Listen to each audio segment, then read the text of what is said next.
법정모드 커튼콜에서 새해를 맞아서 드디어 라이브 방송을 진행합니다. 편집 없는 방송으로 두 분을 모시고 할 텐데 이제 볼 수 있는 기회가 딱 한 번뿐이니까 한번 많이 봐주십시오. 그럼 이게 한 번만 한다는 거죠?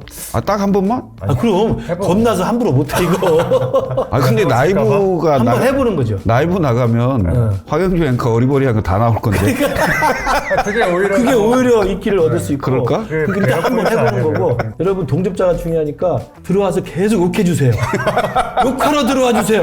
들어와. 특별 이벤트에 맞게 이제 기분 좋은 선물도 많이 준비한다고. 아, 선물도? 네, 꼭 들어와 주십시오. 감사합니다. 욕도 하고 선물도 받고. 일석이조. 그런. 앞에서 하는 얘기보다 뒤에서 하는 얘기가 더 솔직하고 재밌다. 법정모드 커튼콜 시작합니다. 처음 찾아온 출연자 여선웅 더불어민주당 부대변인, 그리고 할 말 많은 출연자 박상수 전 국민의힘 대변인 오셨습니다. 네, 어서 오세요. 안녕하세요. 네, 먼저 여선웅 부대변인 오늘 처음 나오셨는데 사실 여 부대변인님은 제가 2014년에 민주당 간사 맞아요. 당직자 시절부터 네. 봐가지고 근데 그 뒤로 너무 승승장구했어요. 그러니까 여선홍 부대변인은 정말 되게 그 기업가로서 성공하셨고 그렇죠. 정치적으로도 정말 그 청와대에서 예, 그 높은 그렇죠. 자리에도 올라갔다 오고 네. 제가 지난주 방송 보니까 강성필 부대변인이 장해찬 씨로 옮겨 탔더라고요. 잘못된 선택이에요. 근데 지난주에 그래서 굉장히 우리 상수 형님이 그리웠어요. 두 분이 강성이잖아요. 막 너무 시끄럽고 재밌긴 했는데 네, 아니, 저는 이제 여선홍 부대변인처럼 잘 되시는 분과 함께 하려고. 아니요. 제가 그거는 약간 옛날 얘기고 네. 요즘에는 진짜 짠합니다. 제가 뭐 구의원도 하고 그런데 이제 구청장 출마하고 내리 연속 3번 선거 나갔다가 다 안 돼서 지금 이제 정치를 접어야 되나 이런 생각이 이제 막 들고 있는데 또 이제 또 지방선거 또 정치의 계절이 와가지고 또 이제 또 나와서 또 선거를 3번 하셨구나. 네, 많이 했습니다. 마음이 다 떨어졌습니다. 저도 한번 낙선해봐서. 잊고 있었네요. 한 번 정도 떨어진 줄 알았더니 네. 갑자기 땀이 이제 엄숙해졌네. 마음이 이렇게 엄숙해집니다, 진짜. 우리 박성수 전 대변인님 이제 오실 기대했는데 일단 1월 29일 그 제명 결정된 날에 그때 막전 막후에 대해서 좀 여쭤보고 싶은데 그날 일단은 제명 속보 뜰 때 같이 계셨죠? 네네, 그 대표랑. 대표님이랑 같이 있었죠. 예. 분위기 어땠어요? 예상됐던 거잖아요. 네. 예. 그 뭐 전날도 있었고 그날도 있었고 그랬는데 기자회견을 해야 된다라는 게 기자회견 해야 된다고 한 건 전날 정해졌네요. 전날 정해졌고 그런 상태에서 이제 메시지를 다듬었죠. 예, 어떤 메시지가 나갈지에 대해서 그 내용을 했고 메시지 문구 하나하나 좀 많이 고민을 했던 것 같아요. 여부대님은 가장 인상적인 문구가 뭐였어요? 한덕훈 대표? 네. 저는 근데 사실은 이게 이제 제가 제 3자니까 외부자의 시선을 볼 때는 별로 관심이 없는데 뭐 사실은 그때 이제 129 뭐 비슷하게 이제 이야기 나와가지고 부동산 대책에 전 더 관심이 많아서 그거 보고 이제 있었습니다. 한마디로 관심 없었다. 관심 없거든 이런 느낌인데. 그게 뭐 우리가 아직 소수 정당이니까 뭐 거대 여당의 입장에서 뭐 소수 정당의 당내 내부 사정까지는 우리가 알 게 뭐냐 뭐 이런 느낌인 것 같아요. 예. 근데 그 야당에 대해서도 관심을 좀 가져주시면 좋겠다. 아니 그냥 저는 오히려 이번에 장동혁 대표가 단식하면서 팬덤을 확인한 것 같아요. 그러니까 이제 그 팬덤이 어느 정도인지는 모르겠지만 어쨌든 국민의힘 내에서 그 한동훈 전 대표와 대등하지는 않지만 지금까지는 어쨌든 막 그 로텐데올의 꽃바구니 막 있었잖아요. 과거 이제 한동훈 전 대표가 법무장관 시절에 막 꽃다발 많이 받았는데 그게 연상이 되더라고요. 그래도 꽃다발 수는 훨씬 적었던 것 같긴 네, 해요. 꽃다발 수도 적기도 적었지만 단식으로 인한 리더십은 월요일에 있었던 의총에서 끝났죠. 이게 제일 새로운 현상인데 원내에서 지금 장동혁 대표가 밀려요. 그러니까 원내에서 이 한동훈 대표 제명을 적극적으로 동의하는 사람이 없어요. 사실 거의 없거든요. 그러니까 지금 원내에서 완전히 밀리는 상황이라 이 원외 당협위원장들을 투입합니다. 근데 거기에는 과거 한동훈 대표가 당대표 출마할 때 그 연판장을 돌렸던 민주당에서 온 전 남양주 시장 출신의 조강한이라는 분이 계세요. 민주당에서 오셨죠, 완전히. 근데 이분이 그 다음에는 완전히 한동훈 대표를 이렇게 몰아내는 거기에 앞장서고 그렇게 하다가 이번에는 또 의원총회장까지 들어와가지고 정성국 의원한테 네, 그러니까요. 야 임마 너 나와. 논쟁. 네, 이 야임마가 이렇게 터져버렸죠. 네. 안타까운 게 그러니까 재신임이고 사퇴고 다 묻히고 얄마만 남았어요. 근데 의원총회 원외 당협위원장이 간다라는 것 자체가 원내외 합동회의가 아니면 좀 이례적인 상황이고, 그러니까 원내외 합동회의를 해도 당협위원장들끼리 합동회의를 하지 이렇게 비례대표까지 다 와 있는 의원총회에 원외당협위원장이 들어오는 사례는 잘 없거든요. 근데 지난번에도 그 이상규 맞아요. 위원장이 참석했었잖아요. 그게 왜 그러냐면 그 제명 결정을 윤리위에서 하고 나서 첫 번째 의원총회에서 진짜 윤상현 의원까지 단 한 명도 제명을 찬성하지 않았어요. 그러니까 제명을 찬성하는 목소리가 의원 중에 한 명도 안 나왔어요. 그러니까 이제 국회의원 중에는 장동혁 대표의 제명이라는 행위를 우호적으로 봐줄 사람이 한 명도 없는 거예요. 그러니까 이제 조강한, 이상규 그들을 중심으로 약간 친위 부대처럼 쓰고 있는 거죠, 장동혁 대표. 근데 제가 볼 때는 제가 12년에 이제 당에 들어갔었는데 그때 민주당이 지금 국민의힘은 똑같아요. 네. 계속 지도부끼리 분열하고 싸우고 분당하고 합당하고 그런 적이 엄청나게 있었거든요. 그게 민주당의 역사였는데 예전에 지금 그 비당권파, 그러니까 비주류가 하는 이야기들은 지금은 이제 의총장에서 막 뭔가 한동훈 전 대표 이야기가 목소리가 많이 들리고 당장 막 당이 막 뭔가 쫓겨나고 장동혁 대표 체제가 흔들릴 것 같지만 절대 그렇지가 않아요. 그러니까 오히려 선거 때 어차피 지면은 지방선거 무조건 때까지는 사퇴하거든요. 그러니까 장동혁 대표의 시간이에요. 장동혁 대표는 6월 달까지 사퇴할 일이 제가 볼 때는 거의 0%거든요. 그러면은 장동혁 대표가 지금 막 당명 바꾸는 뭐 TF도 하고 브랜드 전략위원회, 인재영입위원회 이런 거 막 진행을 하면은 중도층이거나 좀 비판적인 국민의힘 지지자들은 장동혁 체제 일단은 마무리 잘하고 수습하고 잘하고 있네? 이렇게 생각할 게 되게 많아요. 그러니까 민주당 같은 경우에도 예전에 문재인 당대표 시절에 안철수 대표랑 막 이렇게 흔들리다가 안철수 대표가 의원 열 몇 명 데리고 나갔는데 오히려 당이 더 잘 됐어요. 장동혁 대표는 오히려 지금 한동훈 전 대표가 의원들 데리고 나가면은 더 땡큐일 텐데 나갈 사람이 없어가지고 오히려 더 곤란스러울 거예요. 나가길 바랄 겁니다. 근데 못 나가죠. 어떤 자리를 가지고 다투는 거나 뭐 사람을 가지고 다투는 거면은 여선웅 부대변인의 말씀이 어느 정도 맞는데 지금 우리는 사실 계엄 찬반, 탄핵 찬반 가치를 가지고 다투는 싸움이 돼서 요거는 조금 달라요. 지금 상황이 한동훈 대표가 지금 제명이 되고 나서 고립돼서 소멸될 거라고 당권파는 생각을 했어요. 근데 오세훈 시장이 그냥 장동혁 대표 사퇴하라고 바로 치고 나오고, 그리고 가장 그 중립적이고 그렇다는 대안과 미래, 여기 소속 의원이랑 제가 주말에 통화를 했습니다. 앞으로 대안과 미래의 메시지는 점점 더 세질 것이다. 그래서 어디까지 강해질 건데요? 그러니까 거의 맞춰지지 않겠느냐 싶다라는 얘기까지 하더라고요. 그건 뭐냐면 맞춰진다라는 건 지금 친한계 국회의원 16명은 장동혁 대표 사퇴를 요구했거든요. 근데 거기에 대안과 미래가 올라타게 되면 이거는 상당한 숫자가 됩니다. 근데 그러면 지금 실제로 장동혁 체제가 무너지고 뭐 사퇴하고 이 가능성이 있다는. 지금 우리 숫자만으로는 사실 장동혁 대표를 무너뜨리기는 힘들어요. 근데 이게 제가 주말에 서정욱 변호사랑 송국권 평론가 유튜브 방송을 봤어요. 내용이 뭐냐면 인재 영입위를 만들어서 장동혁 대표가 그 아스팔트 보수 있잖아요. 거기에 있는 분들을 한 100명 정도를 영입을 할 거래요. 근데 이게 제가 한 보수 언론의 기자랑 통화를 하면서 얘기를 들은 거랑 이게 연결이 되는데, 이 보수 언론 기자가 그 얘기를 하는 거예요. 지금 장동혁 대표는 영입한 사람들을 인구 10만 이상의 기초지자체장에 전략공천으로 꽂으려 한다, 이 얘기를 하는 거예요. 근데 장동혁 대표가 지난번에 사과라고 하면서 쇄신안을 발표한 게 하나 있는데 이걸 아무도 그 부분을 안 봤어요.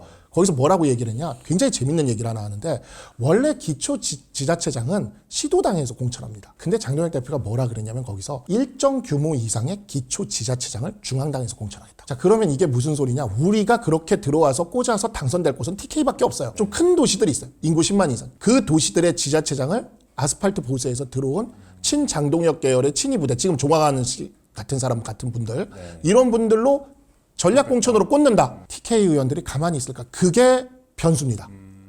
한동훈 전 대표는 지금은 어떻게 견디고 계신지, 그럼 뭘 준비하고 계신지. 토크 콘서트 준비하고 계시잖아요. 8일날 8일날 67분 만에 매진. 네, 67분 만에 1시간 7분 만에 도대체 토크 콘서트는 뭘 주로 얘기하시는 거예요? 거기 사실 우리가 거기에 한동훈 대표의 메시지가 좀 집중되게 하려고 그랬어요. 1월 29일 날 제명이 되고 나서 메시지를 내고 당분간은 잠행을 하고 2월 8일에 메시지가 이렇게 집중되도록 하려고 그랬는데, 우리 한병도 원내대표께서 굳이 나서 주시니까, 아니 이게 민주당 원내대표가 나서 주셨는데 반박을 해야지 해서 반박을 한 겁니다. 그래서 고맙습니다. 네.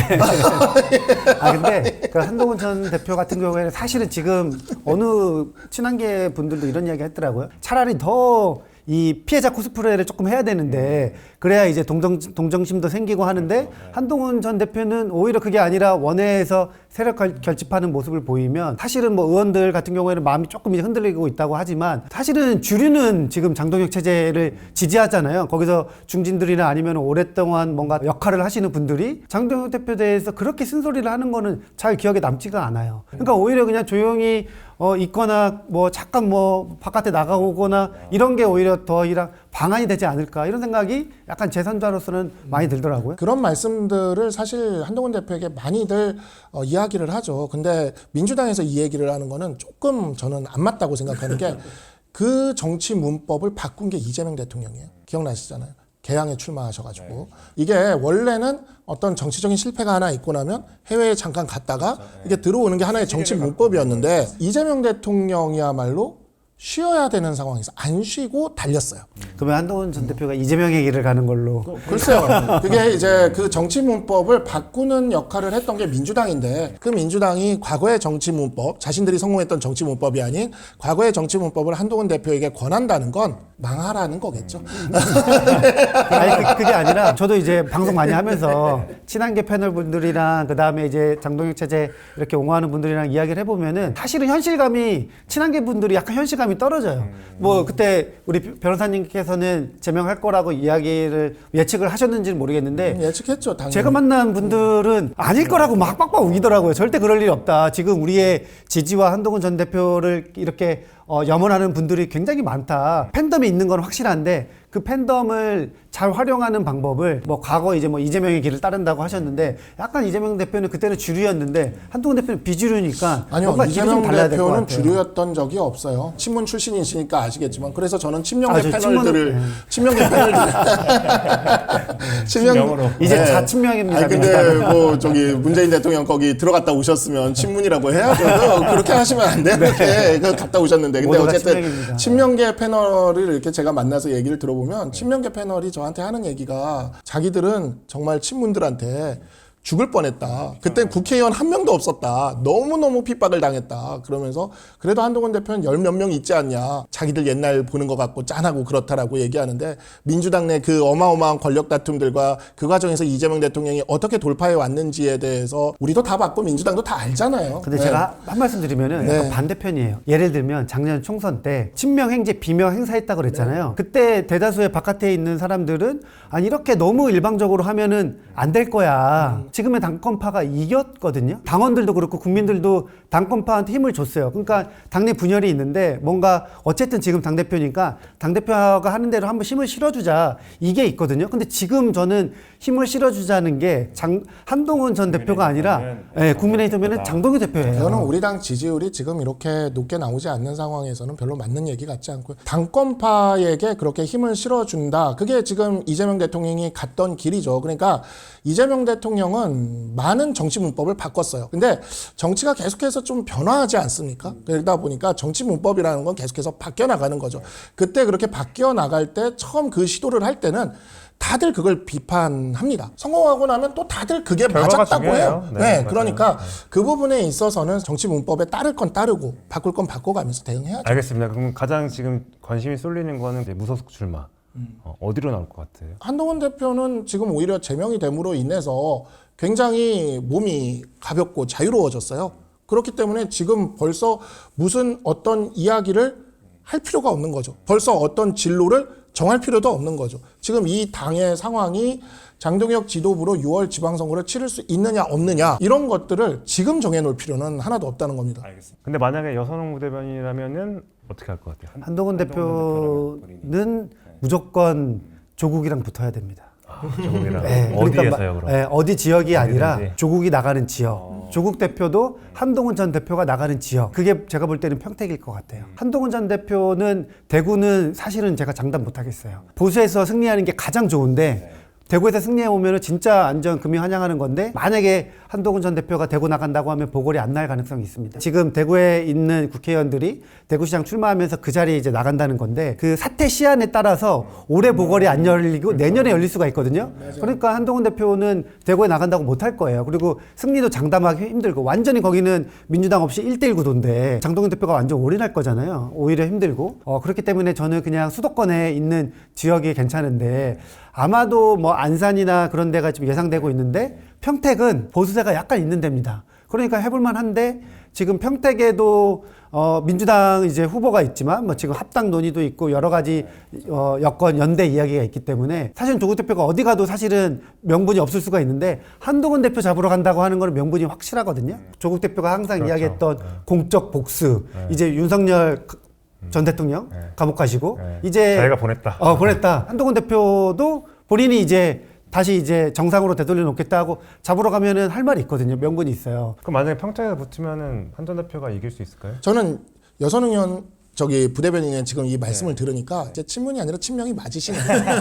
그게 왜 그러냐면 이제 궁금한데. 네, 친명의 입장에서 지금 가장 껄끄러운 게 정청래와 조국의 밀월이거든요. 조국 대표와 한동훈 대표를 붙이면 둘 중 하나는 친명 입장에선 제거가 될 수가 있으니까 좋은 수죠. 그래서 지금 그 말씀을 하는 거는 조국을 지금 보낼 수 있는 거를 얘기를 하고 있는 걸 보니 아니 해석이 잘못된 게 조국이 죽으면은 만약에 예를 들어서 조국이 죽으면 정청래 대표가 더 좋은 거잖아요. 그 밀월 관계가 아니라 경쟁 관계입니다. 아니 근데 지금은 친명에 대응하는 약간 밀월 관계. 제가 그 작년에 명청 교체기를 제가 만든 말이잖아요. 그 다음에 하나 더 만들었어요, 내가. 근데 그게 히트를 안 쳐.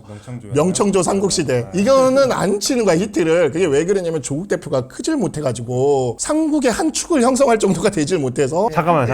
지금 갑자기 자연스럽게 민선 얘기 거기까지 넘어가서 할 말 많아졌어요. 지금 뭔가 지금 굉장히 업됐어요. 지금 아까는 굉장히 억울해 보이고 짠해 보였는데 재밌어요. 굉장히 남의 집 싸움이 원래 재밌거든요. 자연스럽게 넘어갈게요. 정천의 민주당하고 이제 조국의 조국신당이 합당 논의가 되면서 여러 가지 이슈들이 많은데 여 부대변인이 생각하기에 합당 제안은 플러스가 돼요? 아니면 마이너스예요? 플러스죠. 플러스.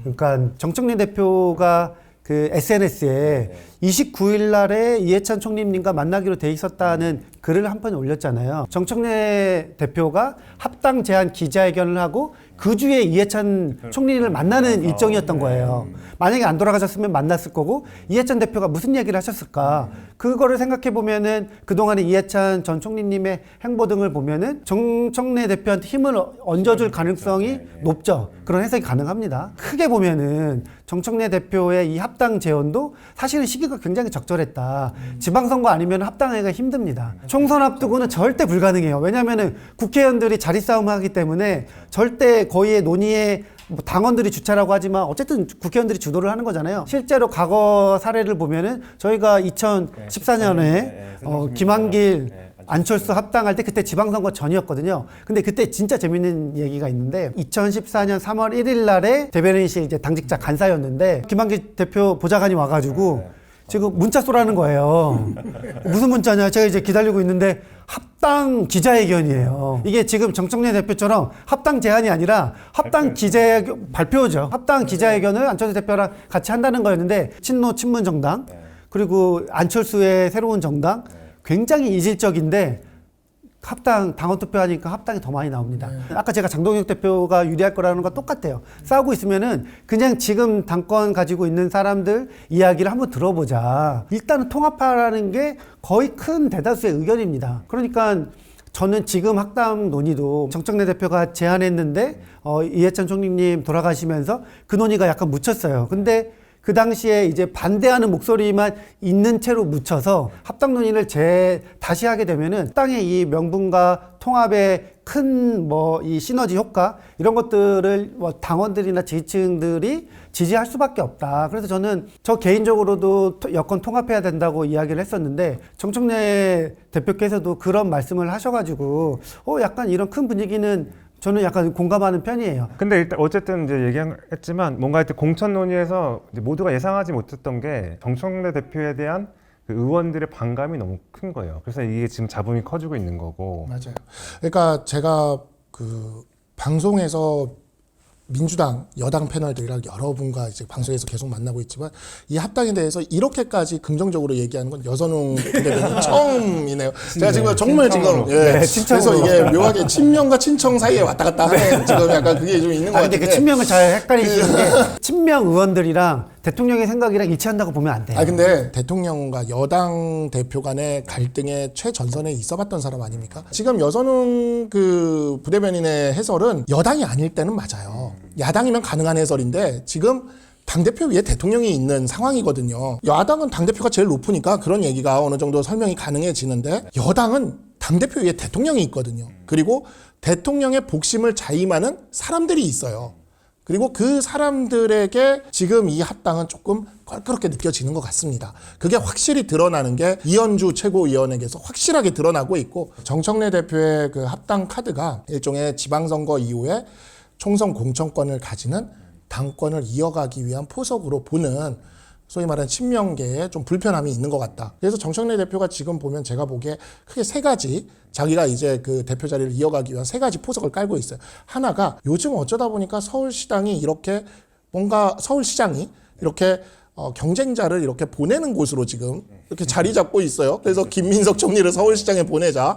그 지금 또 보면은 한동훈 대표를 서울시장에 무소속으로 보내자. 이 얘기가 또 나오게 있지 않습니까? 이게 묘하게 중앙무대에서 퇴출시키고 싶을 때 서울시장으로 보내야겠다라는 요 이상한 만만한 자리가 아닌데 이상한 분위기가 자리인데. 있어요. 그래서 지금 김민석 총리를 서울시장으로 보내자. 이게 이제 친명계에서 그나마 주자가 될 수 있는 한 명을 제거하는 이걸로 생각합니다. 두 번째, 자신에게 불리했던 경선 룰을 바꾸는 것. 1인 1표제. 세 번째가 자신에게 좀 유리하고 우호적일 수 있는 당원 숫자를 늘리는 것. 이게 조국혁신당과의 합당. 우리 당에서도 보이는데 당내에 있는 이현주 의원 같은 사람이 안 보이겠습니까?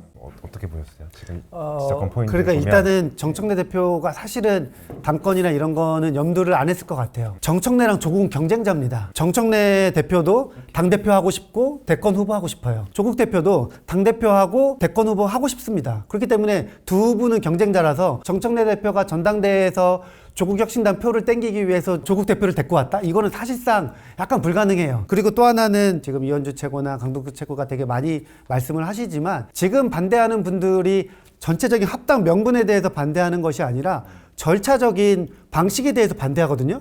근데 정청래 대표가 절차나 방식을 어긴 게 없어요. 합당하자고 한 게 아니라 합당을 제안한 거거든요. 그렇기 때문에 절차적 흠결은 하나도 없는데 이 절차나 뭐 이런 거 가지고 반대하는 거는 사실은 명분은 되게 약하고 실제 합당하게 되면 이게 민주당이나 아니면 여권이나 이재명 정부한테 도움이 되냐 안 되냐 이걸로 따져야 되는데 그걸로는 시비 거는 분들이 아무도 없거든요. 결국에는 정청래 대표가 이 토론과 수기를 붙이면은 이 합당의 명분과 시너지는 당원들이나 지지자들의 마음속으로 올 것이다. 근데 그래서 나오는 게 미락설인 거잖아요. 일단은 당권은 내가 나가고 그게 지금 그 텔레그램을 통해서 보여지는 그리고 거고. 그런 미락설이 약간 김민석 총리 측의 중심으로 뭔가 돌았다. 그러니까 제가 그게 이제 불가능하다는 거예요. 그 미락설 자체가. 조국 대표가 왜 합당을 하겠어요? 당에 들어와서 주류가 되고 당대표가 되고 대선 후보가 되려고 하는 거거든요. 근데 대선 후보가 되려면은 조국 대표는 지금 비례의원들 살려야 돼요. 그 살리려면은 당대표 되는 게 가장 좋은 거지. 쉽게 말해서 만약에 미락을 했다고 하면은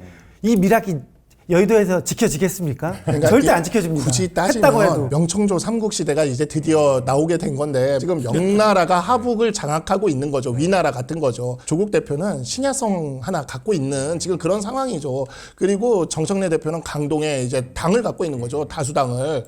근데 지금 명나라가 밀고 내려와서 다 차지할 것 같으니 청조가 연합을 해서 위나라와 맞서는 적벽대전을 한번 치르자 이겁니다. 지금. 또 말씀하시는 것 중에 제가 동의가 안 되는 게 하나가 있는데 그다음에 사이가 나쁠 거라고 보는데 사이가 좋아요.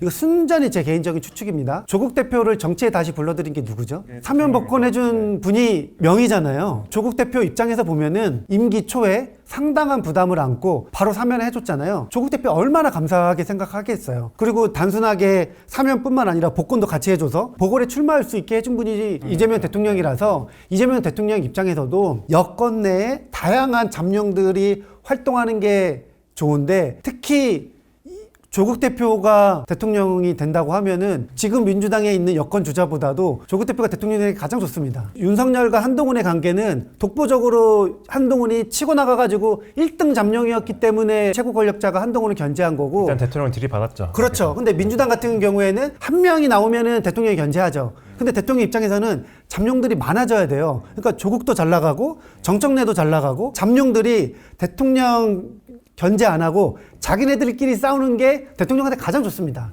역시 자기 당의 이야기를 할 때는 좀 날카로움이 떨어지게 되는 것 같아요. 아니 이재명 대통령이 지금 임기가 2년 차가 되질 않았는데 잠룡들이 설치는 거를 좋아할 리가 있겠습니까? 절대 그거는 그렇지 않다라는 건 제가 윤한 갈등을 선봉에서 당해봤기 때문에 이거는 아니고, 그리고 그때 당시는 이재명 대통령이 정청래 대표를 견제하기 위해 조국 대표를 풀어줄 필요가 있었어요. 근데 정치라는 게 참 그런 거죠. 계산대로 안 되는 거죠. 윤석열 대통령도 이재명 대통령을 좀 견제해볼까 싶어서 김경수 지사를 풀어줬지만 김경수 지사가 그런 역할을 했습니까? 하나도 못했지. 조국 대표를 풀어줄 때는 정청래 대표에 대한 견제가 좀 있었던 것 같은데 정청래 대표와 조국 대표가 저렇게 밀월관계, 밀약설이 나올 정도로 가까워지는 거는 이재명 대통령도 계산을 못했을 것 같다. 지금은 좀 후회하고 계실 것 같아요. 그 자연스럽게 마지막 주제 중에 하나가 대통령이 요새 SNS에 밤낮 없이 부동산 관련된 이제 글을 올리고 있잖아요. 약간 다주택자를 겨냥해서 빨리 집 팔아라. 상수형님이 뭔가 SNS에 글을 많이 올려요. 무슨 심리예요 이게? 그러니까 이게 지금 보면은 대통령이 어디 말할 데가 없는 거예요. 내가 지금 보면 이재명 대통령이 많이 외롭구나. 이게 왜 그러냐면 이재명 대통령이 올리지 말아야 되는 것도 이재명 대통령이 지금 올리고 있거든요. 그래서 가만히 제가 이재명 대통령 내각을 봤어요. 장관 중에 아시는 분 있어요? 장관 중에서 이름이 안 행안부 떠올라요. 윤석열 대통령의 내각을 생각을 해보면 그때는 장관 중에 떠오른 이름이 한동훈 법무부 장관, 원희룡 국토부 장관, 추경호 기재부 장관, 벌써 한 3명은 그렇게 탁탁탁 떠올리잖아요. 네. 근데 이재명 대통령이 임명한 정성호, 윤호중 아니요, 근데 그렇게 안 떠올라요. 안 떠오르고. 안 떠오른다. 근데 안 떠올라요. 근데 그래서 유일하게 떠오르는 이름이 김민석 총리예요. 이게 진짜 이재명 대통령, 김민석 총리밖에 없구나 지금. 이게 왜냐면은 박찬대 의원이 처절하게 깨졌잖아요. 지금 내각에서 당에 어떻게 가서 뭘 할 수 있는 사람도 없어요, 장관 중에. 그러니까 국민에다 대고 대놓고 그러니까 SNS에 이제 날린다. 어디에다가도 자기가 얘기할 사람도 없고 외롭고 그러니까 SNS를 열심히 하는 겁니다. 밤에 되면 특히 외롭거든요. 외로워서 많이 하시죠? 맞아요. 그게 이제 사람이 답답하면 맞아요. 이제 SNS를 하는 거예요. 저도 이제 그래요. 이게 좀 대통령 외롭게 하지 마세요. 제가 보면 민주당이 보면 대통령 열심히 일하시는데 외로울 틈이 아 없죠. 근데 요새 너무 약간 트럼프의 톤이 너무 많이 떠올라요. 그러니까 트럼프 대통령도 비슷한 게 공화당이랑 별로 친하지가 않아요. 트럼프 대통령이. 그러니까 그냥 국민들한테 계속 떠드는 거거든요. 민주당 아까는 DNA가 친명이 많다면서요. 아니 진짜 좀 신기해. 그래서 그리고 대통령 흔든 거는 사실은 더 잘하시잖아요. 아니. 저는 지금 대통령께서 약간 좀 장단점이 있는 것 같아요. 솔직하게 말씀드리면은. 그러니까 부동산 정책에 한해서 말씀드리면은 네네. 제가 부동산은 또 관심이 그러니까요. 많잖아요. 전문가잖아요. 또. 양도세 중과 유예를 멈추겠다 한 것까지는 저는 개인적으로 좋았습니다. 그러니까 그게 대통령의 메시지가 부동산으로 연결이 안 되고 그냥 잘못된 세금 정책을 정상화시키겠다는 메시지로 들려서 그때까지는 시장이랑 크게 영향을 안 미쳤는데 이제 그 이후로 계속 부동산 관련돼서 말씀을 많이 하시니까 시장에서 어떻게 받아들일지 결국 대통령이 언급을 했으니까 시장의 반응이 있고 그 시장의 반응이 결국에는 대통령이나 민주당이나 청와대가 원하는 대로 흘렀느냐 안 흘렀느냐 이제 좀 있으면 답안지가 바로 나오는 거잖아요. 그래서 그 답안지가 어떻게 될까? 약간 이제 거기서 이제 걱정하는 마음이 계속 생길 수밖에 없는 거고 이재명 대통령은 어쨌든 뭐 계곡정비라든지 아니면 코스피 5천 같은 어려웠던 이 성과를 달성한 경험으로 지금 SNS의 글은 한번 믿어달라는 거예요. 사실은 막 국민의힘에서 시장이나 국민을 협박하고 있다고 하지만 시장이나 국민을 협박하는 게 아니라 정부 정책을 한번 믿어달라 그런 이야기를 굉장히 세게 이야기하시는 거라서 저는 이제 뭐 민주당 일원으로서 그 발언과 응원과 지지를 굉장히 하지만 선제 조건이 여럿 있다. 공급론 위에서는 절대 이길 수가 없어요. 그러니까 공급으로는 시장이 안정이 안 됩니다. 그러니까 지금 원하는 게 국민의힘에서도 오세훈 시장도 계속 공급해야 되겠다고 이야기하고 민주당의 서울시장 후보들도 비슷한 이야기를 하지만 공급이라는 게 낮은 아파트가 공급돼야 부동산 가격이 떨어지는 거잖아요. 근데 지금 공급되는 신축 아파트가 비싼 가격의 아파트를 공급되는 거잖아요. 그러면은 맨 처음에 낮은 아파트 공급하면 되지 않냐. 키 맞추기 되잖아요.